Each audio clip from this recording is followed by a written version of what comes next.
അതുകൊണ്ട് സ്വാഭാവികമായിട്ടും അങ്ങനത്തെ ഒന്ന് രണ്ട് പ്രസക്തി പുസ്തകത്തിനുണ്ട്. കാരണം ഫാസിസം എന്ന് പറയുന്നത് ഏതെങ്കിലും ഒരു സമൂഹത്തിനകത്ത് അത് അതിന്റെ മേധാവിത്വം സ്ഥാപിച്ചു കഴിഞ്ഞാൽ അവിടെ ഈ പറയുന്ന തെരഞ്ഞെടുപ്പുമില്ല, ഈ പറയുന്നത് പോലുള്ള സാഹിത്യപരമായിട്ടുള്ള സല്ലാപങ്ങളൊന്നുമില്ല എന്നുള്ളതാണ്. ഹിറ്റ്ലർക്ക് വോട്ട് ചെയ്യുന്ന സമയത്ത് സത്യത്തിൽ അവരറിഞ്ഞിരുന്നില്ല, അവിടെ ജനത അറിഞ്ഞിരുന്നില്ല ഇത് ഞങ്ങളുടെ അവസാനത്തെ വോട്ടാണെന്ന്. ഹിറ്റ്ലർ വോട്ടിലൂടെ ജനാധിപത്യത്തോടെ അധികാരത്തിൽ വന്ന് പിന്നീട് അവർക്ക് വോട്ടവകാശം കിട്ടാൻ വേണ്ടിയിട്ട് ഹിറ്റ്ലർ പോലും അവിടുന്ന് പോകേണ്ട ഘട്ടം വന്നു എന്നുള്ള തരത്തിലേക്കാണ് പോകുന്നത്.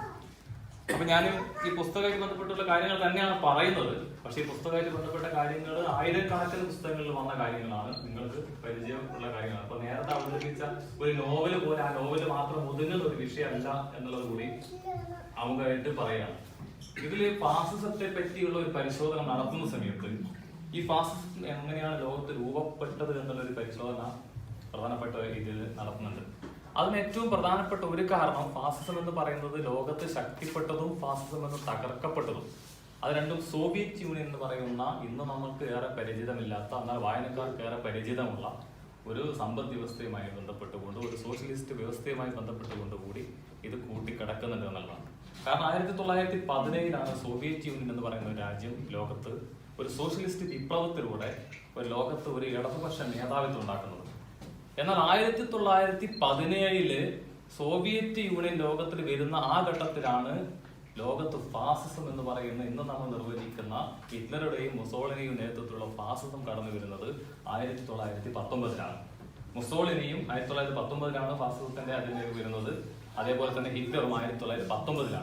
19 എന്ന് പറഞ്ഞു കഴിഞ്ഞാൽ ലോകത്ത് അന്ന് 19 എന്ന് പറഞ്ഞ ലോകത്തെ നിർവചിച്ചത് ചുവപ്പ് കാലഘട്ടമാണ്. 1919 മുതൽ 20 വരെയുള്ള ആ ഒരു കാലഘട്ടത്തെ ഇടതുപക്ഷ മുന്നേറ്റ ലോകത്തുണ്ടാക്കിയതുകൊണ്ട് അന്ന് ഈ ചുവപ്പ് ആ കാലഘട്ടത്തിലാണ് ഈ പറയുന്ന ഫാസിസം വരുന്നത് എന്നുള്ളതാണ്. മാത്രമല്ല അന്ന് ഈ ഫാസിസത്തെ ഉപയോഗപ്പെടുത്തിയത് ലോകത്തുള്ള ഇടതുപക്ഷ മുന്നേറ്റത്തെ ചെറുക്കാൻ വേണ്ടി, ഇടതുപക്ഷ മുന്നേറ്റത്തെ ഇല്ലാതാക്കാൻ വേണ്ടിയിട്ട് അന്ന് ഉപയോഗിച്ച ഏറ്റവും പ്രബലമായിട്ടുള്ള ഒരു ആയുധമായിരുന്നു ഫാസിസം എന്നുള്ളത് ഈ പുസ്തകത്തിനകത്ത് വളരെ കൃത്യമായിട്ട് പറയുന്നുണ്ട്. പക്ഷേ ഈ ഫാസിസവും അന്നത്തെ സാമ്രാജ്യ ശക്തികളുടെയും ഇടപെടൽ ഇടതുപക്ഷ ചേരിയെ ലോകത്ത് നിന്ന് തകർത്തു എന്നുള്ളത് ഒരു യാഥാർത്ഥ്യമാണ്. അതിനകത്തുള്ള ആശയക്കുഴപ്പങ്ങളൊക്കെ തകർത്തു എന്ന് പറയുമ്പോൾ പിന്നീട് ഫാസിസം തൽക്കാലത്തേക്ക് അത് നമ്മുടെ ആ ഒരു കാലഘട്ടത്തിൽ മാഞ്ഞെങ്കിലും അതിന് പകരം സാമ്രാജ്യത്വം എന്ന് പറയുന്നത് പുതിയ രൂപത്തിലുള്ള ഇടപെടലുകൾ നടത്തി എന്നുള്ള ഒരു പഠനവും ഈ പുസ്തകത്തിനകത്ത് നടത്തുന്നുണ്ട്. അതെങ്ങനെയാണ് സാമ്രാജ്യത്വം ഇടപെടൽ നടത്തിയത് എന്ന് പറയുന്നത് അവർക്കിഷ്ടമില്ലാത്ത ഭരണകൂടങ്ങളെ തകർത്തും അവർക്കിഷ്ടമില്ലാത്ത സ്ഥലങ്ങളിൽ അവർ കടന്നിട്ട് അതിലൊട്ടനവധി ഉദാഹരണങ്ങൾ പോലുള്ള അല്ലെങ്കിൽ ഇന്നും നമ്മുടെ ലോകത്ത് വിവിധ സ്ഥലങ്ങളിൽ നടന്നുകൊണ്ടിരിക്കുന്ന കാര്യങ്ങളൊക്കെ തന്നെ അതിന് ഉദാഹരണമാണ്. ഏകാധിപതികളായിട്ടുള്ള ആളുകളെ അവർ വായിക്കുന്നു. അതിന് അമേരിക്ക പോലുള്ള രാജ്യങ്ങളുടെ പിന്തുണയൊക്കെ തന്നെ ഈ വിഷയമായിട്ട് നിങ്ങൾക്ക് കൂട്ടി വായിക്കാവുന്നതാണ്. സമയത്തിന്റെ പ്രശ്നമുള്ളത് കൊണ്ട് ഞാൻ എന്താണ് അപ്പോൾ ഒന്ന് ഓടിച്ച് കുറച്ച് സ്പീഡായി പറയുന്നു എന്നുള്ളതാണ്. അങ്ങനെ വരുന്ന സമയത്താണ് ഏകാധിപത്യ ഭരണകൂടം വരുന്നു, പാവ ഗവൺമെന്റുകൾ വരുന്നു. അതൊക്കെ നമ്മൾ കണ്ടതാണ്. നിങ്ങൾക്ക് ഈ പറയുന്ന സമയത്തൊക്കെ നിങ്ങളുടെ മനസ്സിൽ നിങ്ങൾ കുറെ ചിത്രങ്ങളെ കൊണ്ടുപോകാം. സദ്ദാം ഹുസൈനെ നിങ്ങൾക്ക് മനസ്സിലേക്ക് കാണാം, അതിന് ലിബിയയിലെ ഭരണാധികാരിയെ നിങ്ങൾക്ക് മനസ്സിലേക്ക് കാണാം. ഇങ്ങനെ കുറെ സംഭവങ്ങൾ നമുക്ക് മനസ്സിലേക്ക് കൊണ്ടുവരുന്നതാണ്. മാത്രമല്ല പിന്നീട് ലോകം സോവിയറ്റ് യൂണിയൻ തകർന്നു, ഫാസിസമൊക്കെ തകർന്ന സമയത്ത് ലോകത്തിന്റെ രാജ്യങ്ങൾ പുതിയ ഒരു സൈനിക ആധിപത്യത്തിലേക്ക് അല്ലെങ്കിൽ സൈനിക മേഖലകത്ത് കൂടുതൽ ഊന്നൽ കൊടുക്കുന്ന രൂപത്തിലേക്ക് ലോകത്ത് രാജ്യങ്ങൾ മാറി. ഇപ്പൊ അമേരിക്ക എന്ന് പറയുന്ന രാജ്യത്ത് അവിടുത്തെ ഏകദേശം 70%, അവിടുത്തെ ബജറ്റിന്റെ 20% അമേരിക്ക ഇന്ന് മാറ്റിവെക്കുന്നത് അവരുടെ സൈനിക ആവശ്യങ്ങൾക്ക് വേണ്ടിയിട്ടാണ് എന്നാണ് പറയുന്നത്. അവരുടെ ദാരിദ്ര്യ നിർമ്മാർജ്ജനം ഉൾപ്പെടെയുള്ള വിദ്യാഭ്യാസം, ആരോഗ്യം ഉൾപ്പെടെയുള്ള കാര്യങ്ങൾക്ക് വേണ്ടി വിയറ്റ്നാമിന്റെ യുദ്ധകാലത്ത് അവർ മാറ്റിവെച്ചത് ഒരാൾക്ക് $53. എന്നാൽ അന്ന് വിയറ്റ്നാം യുദ്ധം നടക്കുന്ന സമയത്ത് ഒരു വിയറ്റ്നാം പൗരനെ കൊല്ലാൻ വേണ്ടിയിട്ട് അവർ മാറ്റിവെച്ചത് ഏകദേശം $1,00,000.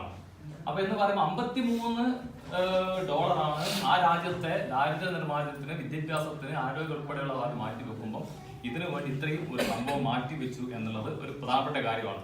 ഇങ്ങനെ ലോകങ്ങളിൽ സൈനികാധിപത്യം വന്നപ്പോൾ ലോകത്ത് ഒരുപാട് യുദ്ധോപകരണങ്ങൾ വിതരണം ചെയ്യുന്ന കമ്പനികൾ ഉയർന്നു വന്നു എന്ന് ഈ പുസ്തകത്തിൽ വളരെ കൃത്യമായി പറയുന്നു. അങ്ങനെ ലോകത്തിന്റെ വിവിധ രാജ്യങ്ങൾ ഉയർന്നു വന്നിട്ടുള്ള യുദ്ധ കമ്പനികളും ഭരണാധികാരികളും തമ്മിൽ പുതിയ ഒരു അവിശുദ്ധ ബന്ധം ഇന്ന് ലോകത്ത് ഉയർന്നു വന്നതായിട്ടും ഈ പുസ്തകത്തിനകത്ത് കാണുന്നുണ്ട്. പിന്നെ ഇതിൽ ഏറ്റവും പ്രധാനപ്പെട്ടതെന്ന് പറയുന്നത് ഫാസിസം എന്ന് പറയുന്നത് തകർന്നെങ്കിലും ആ ഫാസിസം ഇന്ന് പുതിയ രൂപത്തിൽ വന്നു എന്നുള്ളതും അതിനെയാണ് നവ ഫാസിസം എന്ന് പറയുന്നത് എന്നതും ആ നവഫാസിസം എന്ന് പറയുന്നതിന്റെ ഏറ്റവും നല്ല ഒരു രൂപമായിട്ട് ഇന്നത്തെ ഇന്ത്യൻ സമൂഹം മാറി എന്നുള്ളതും ഏറ്റവും പ്രധാനപ്പെട്ട പറയുന്നുണ്ട്. അപ്പൊ ഞാൻ ഫാസിസത്തിന്റെ നിർവചനത്തിലേക്ക് പോകുന്നില്ല. ഫാസിസത്തിന് ഒരു ശത്രുവിനെ വേണം. ആ ശത്രുവിനെ നേരത്തെ അവർക്ക് മുൻകൂട്ടി കാണാം. ഇന്ത്യ എന്ന് പറയുന്ന സ്ഥലത്ത് ഒരു ശത്രു ഇന്ത്യയിലെ ഫാസിസത്തിന് ആവശ്യമാണ്. കാരണം ഇന്ത്യയിലെ ഫാസിസം പ്രതിദാനം ചെയ്യുന്ന മതവിഭാഗം എന്ന് പറയുന്നത് നേരത്തെ പറഞ്ഞതുപോലെ വ്യത്യസ്തമായിട്ടുള്ള വിശ്വാസധാരയിൽപ്പെട്ട ആളുകളാണ്. ഇപ്പം ഒരു ഹിന്ദു മത വിശ്വാസിയെ സംബന്ധിച്ചിടത്തോളം ഒരു നായർ സമുദായത്തിൽപ്പെട്ട ഒരാളെയും ഒരു പട്ടികജാതി വിഭാഗത്തിൽപ്പെട്ട ആളെയും ഒന്നിച്ച് ചേർത്തിക്കൊണ്ട് അവർക്ക് ഒരിക്കലും മുന്നോട്ട് പോകാൻ സാധിക്കില്ല. അപ്പൊ ഇവർ രണ്ടുപേരെയും മുന്നോട്ട് കൊണ്ടുപോകണമെങ്കിൽ ഇവർ രണ്ടുപേർക്കും എതിർക്കുന്ന ഒരു ശത്രുവിനെ അപ്പുറം ചൂണ്ടിക്കാണിക്കണം.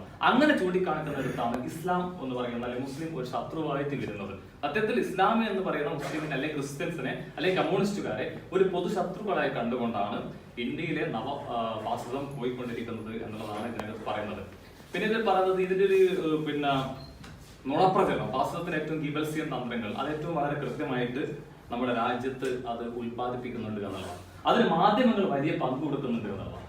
ആ ഒരു കാര്യത്തിൽ പറയുന്നത് നമ്മളൊക്കെ ശ്രദ്ധിച്ചൊരു വാർത്തയായിരുന്നു. മുലായം സിംഗ് യാദവ് മുലായം സിംഗ് യാദവിന്റെ മകൻ അഖിലേഷ് യാദവ് മുലായം സിംഗ് യാദവിനെ അടിച്ചു എന്ന് പറഞ്ഞിട്ട് വലിയൊരു വാർത്ത ഒരു സമയത്ത് മാധ്യമങ്ങളിൽ വന്നിരുന്നു.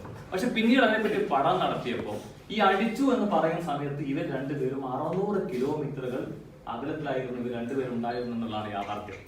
600 കിലോമീറ്റർ എന്ന് പറഞ്ഞു കഴിഞ്ഞാൽ കാസർഗോഡ് തിരുവനന്തപുരത്തേക്ക് 600 ഇല്ല. അപ്പൊ അത്രയും ദൂരത്തിൽ രണ്ടുപേർ അടിച്ചു എന്നുള്ളതാണ് മാധ്യമങ്ങൾ. പക്ഷെ എങ്ങനെയാണ് ഇന്ത്യയിലെ മാധ്യമങ്ങൾ ഈ തരത്തിലുള്ള നുണപ്രചരണങ്ങളുമായി മുന്നോട്ട് വരുന്നത് എന്ന് പറയുമ്പോൾ സ്വാഭാവികമായിട്ടും ചില ചർച്ചകൾ നിങ്ങളുടെ മുന്നിൽ വരേണ്ടതുണ്ട് എന്നുള്ളതാണ്. ഇപ്പൊ കഴിഞ്ഞ 16ാം പാർലമെന്റ് ലോക്സഭാ തെരഞ്ഞെടുപ്പ് കഴിഞ്ഞു.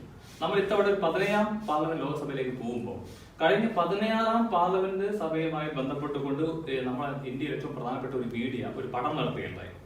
ആ പഠനത്തിൽ അവർ കണ്ടെത്തിയത് ഈ 2014 കഴിഞ്ഞ ഇലക്ഷനിൽ 14 ഇലക്ഷനിൽ മാർച്ച് 1 മുതൽ മാർച്ച് 30 വരെ അവര് അന്നത്തെ മീഡിയകളിൽ ഇന്ത്യയിലെ മീഡിയകളിൽ ചർച്ച ചെയ്യുന്നതിനെ കുറിച്ചുള്ള പഠനം നടത്തിയത്. അവർ നടത്തിയത് 8 മണി മുതൽ രാത്രി 10 മണി വരെ ചർച്ച ചെയ്യുന്ന ആ സമയത്ത് അവർ കണ്ടെത്തിയത് ഏറ്റവും പ്രധാനപ്പെട്ട ഒരു കാര്യം എന്താണെന്ന് വെച്ച് കഴിഞ്ഞാല് ആ സമയത്ത് അവർ ചർച്ച നടത്തിയത് ആകെ മിനിറ്റിന്റെ 33% അവർ ചെലവഴിച്ചത് ഇന്നത്തെ സർക്കാരായിട്ട് വന്നിട്ടുള്ള ആ ഗവൺമെന്റിന് വേണ്ടിയിട്ടായിരുന്നു എന്നാണ്. ഏകദേശം 2575 മിനിറ്റ് ആ കഴിഞ്ഞ തെരഞ്ഞെടുപ്പ് സമയത്ത് മാർച്ച് 1 മുതൽ 30 വരെയുള്ള 8 മുതൽ 10 മണി വരെയുള്ള സമയത്ത് അവർ ഉപയോഗിച്ചു എന്നാണ് അവർ പറയുന്നത്. അവർ ഈ പ്രൈം ടൈം എന്ന് പറയുന്ന അവർ ഇതിൽ പറയുന്നത് BJPക്ക് വേണ്ടിയിട്ട് 1507 മിനിറ്റും കോൺഗ്രസിന് 1101 മിനിറ്റും കൊടുത്ത സമയത്ത് CPM കിട്ടിയത് 41 മിനിറ്റാണ് എന്നുള്ളതും ഈ ഒരു ഇതിൽ പറയുന്നുണ്ട്. ഇത് എങ്ങനെയാണ് ഞാൻ ഓടിച്ചു പോയത് എങ്ങനെയാണ് ഇന്ത്യൻ മാധ്യമങ്ങൾ ഈ രൂപത്തിലേക്ക് എത്തിയത്? ഏറ്റവും പ്രധാനപ്പെട്ട ചോദ്യമാണ്. ഇന്ത്യൻ മാധ്യമങ്ങൾ എങ്ങനെ ഈ നുണപ്രചരണം ഇന്നും നമ്മൾ പല വാർത്തകളും ഇന്ന് നമുക്ക് കിട്ടുന്നില്ല. ഇന്ന് സത്യത്തിൽ നമ്മൾ നടക്കുന്ന പല വാർത്തകളും റഫേൽ പോലുള്ള വാർത്തകൾ നമുക്ക് കിട്ടുന്നില്ല എന്നുള്ള സമയത്താണ് ഇതൊരു നിരീക്ഷണം നടത്തുന്നത്. അത് നമ്മൾ 1950കളിലേക്കാണ് നമ്മളെ കൊണ്ടുപോകുന്നത്. 1950കളിൽ അറേബ്യൻ ഭരണത്തിന്റെ കീഴിലായിരുന്നു യമൻ എന്ന് പറയുന്ന രാജ്യം. യമൻ എന്ന് പറയുന്ന രാജ്യത്തെ ഏതൻ തുറമുഖത്തിന് അടുത്ത് അവിടെ വലിയ സംഭവം ഉണ്ടായി. കാരണം യമൻ റിയാല് ഏതൻ നഗരത്തിൽ വരെ എത്തുന്ന റിയാല് പിന്നെ അവിടെ അപ്രത്യക്ഷമാവുന്നു പെട്ടെന്ന്. അവിടെ നാട്ടിലെ റിയാല് വലിയ റിയാലാണ്. അപ്പൊ അതിനെക്കുറിച്ച് പഠനം നടത്തി. എന്തുകൊണ്ടാണ് ഈ റിയാൽ നഷ്ടപ്പെടുന്നത്, ഈ നാണയം നഷ്ടപ്പെടുന്നത്, നോട്ടല്ല നാണയം നഷ്ടപ്പെടുന്നത്? അപ്പൊ അവർ കണ്ടെത്തിയത് ഈ ഏതൻ തുറമുഖത്തിന്റെ അടുത്ത് വരെ ഈ നാണയം എത്തുന്നുണ്ട്, പക്ഷെ പിന്നീട് അത് അപ്രത്യക്ഷമാകുന്നു. അങ്ങനെ അതിനെക്കുറിച്ച് ഒരു വലിയ വിശദമായിട്ടുള്ള പഠനം നടത്തിയപ്പോ അവർ എത്തിച്ചേർന്നത് ഇന്ത്യയിലെ ഒരു ഗുമസ്തനിലാണ്. ആ ഗുമസ്തൻ എന്ന് പറയുന്നത് ഇന്നത്തെ നമ്മൾ പറയുന്ന അംബാനിമാരുടെ, മുകേഷ് അംബാനിയുടെയും അനിൽ അംബാനിയുടെയും അച്ഛനായിട്ടുള്ള ധീരുഭായ് അംബാനിയാണ്. കാരണം അന്ന് വെള്ളിക്ക് വില കൂടുതലായതുകൊണ്ട് ഈ നാണയങ്ങൾ എടുത്ത് ആ വെള്ളി വാങ്ങുന്നതിനേക്കാൾ ഈ നാണയങ്ങളായിട്ടുള്ളത് വെള്ളി എടുത്ത് ഉരുക്കിയിട്ട് അതൊന്ന് കോടികൾ ഉണ്ടാക്കി അതിലാണ് ആ അംബാനിയുടെ മക്കളാണ്, അതായത് മുകേഷ് അംബാനിയാണ് ഇന്ന് നമ്മുടെ ഇന്ത്യയിലെ മാധ്യമങ്ങളെ പൂർണ്ണമായിട്ട് നിയന്ത്രിക്കുന്നത് എന്നുള്ള വസ്തുതാപരമായിട്ടുള്ള ഒരു അന്വേഷണം കൂടി ഇതിൽ അവര് നടത്തുന്നുണ്ട്. അതിനവർ പറയുന്നത് ഈ ഇന്ത്യയിലെ മാധ്യമങ്ങളെ ഒന്നും നേരാവഴിക്കല്ല ഇവർ സ്വന്തമാക്കുന്നത്, വളരെ വളഞ്ഞ വഴിക്കാണ്. അതിപ്പം നെറ്റ്വർക്ക് 18 എന്ന് പറയുന്നത് ഇന്ന് നമുക്കറിയില്ല, ഇതാരാണെന്ന് നമുക്കറിയില്ല. പക്ഷെ നെറ്റ്വർക്ക് 18 ഇന്ന് റിലയൻസിന്റെ കീഴിലുള്ള ഒരു സംഭവമാണ്. ഈ നെറ്റ്വർക്ക് 18 എന്ന് പറയുന്നത് ഇതൊരു മാധ്യമമല്ല. ഇപ്പൊ നമ്മുടെ നാട്ടിലെ ഇപ്പൊ റിപ്പോർട്ടർ ചാനൽ എന്ന് പറഞ്ഞാൽ അതൊരു മാധ്യമമാണ്. പക്ഷെ ഏഷ്യാനെറ്റ് എന്ന് പറയുന്നത് അതൊരു മാധ്യമമല്ല, അതൊരു ശൃംഖലയാണ്. അത് നിങ്ങൾക്ക് രാജ്യത്തിന്റെ വിവിധ ഭാഗങ്ങൾ കാണാം. അത് ഇന്ന് ഉള്ളത് ഒരു MP യുടെ കീഴാണെന്നുള്ളത് 2012 ഈ നെറ്റ്വർക്ക് 18 എന്ന് പറയുന്ന അതിന്റെ അത് ഒരു വായ്പയുമായി ബന്ധപ്പെട്ടുകൊണ്ട് വലിയൊരു കേസ് വന്നു. ആ കേസ് വന്ന സമയത്ത് അവർക്ക് വലിയൊരു സാമ്പത്തിക പ്രയാസം വന്നപ്പോൾ ആ സാമ്പത്തിക പ്രയാസം വന്ന സമയത്ത് കൃത്യമായിട്ട് റിലയൻസ് ഇടപെടുകയും അവർക്ക് 1700 കോടി രൂപ കൊടുത്തുകൊണ്ടാണ് ആ നെറ്റ്വർക്ക് 18 എന്ന് പറയുന്ന ചാനലിനെ സ്വന്തമാക്കുന്നത്. അതേപോലെ തന്നെ അതിനുശേഷം പിന്നെയുള്ള ഒന്ന് രണ്ട് ഈ തെലുങ്ക് EVT എന്നൊക്കെ പറഞ്ഞ ഒരു ഞാൻ എഴുതിയെടുക്കാൻ മറന്നുപോയി, ETV എന്ന് പറയുന്നത് ETV. ആ ചാനൽ നടത്തുന്നത് അദ്ദേഹത്തിന് സ്വന്തമായിട്ട് പിന്നെ ഒരു പത്രം കൂടി ഉണ്ടായിരുന്നു.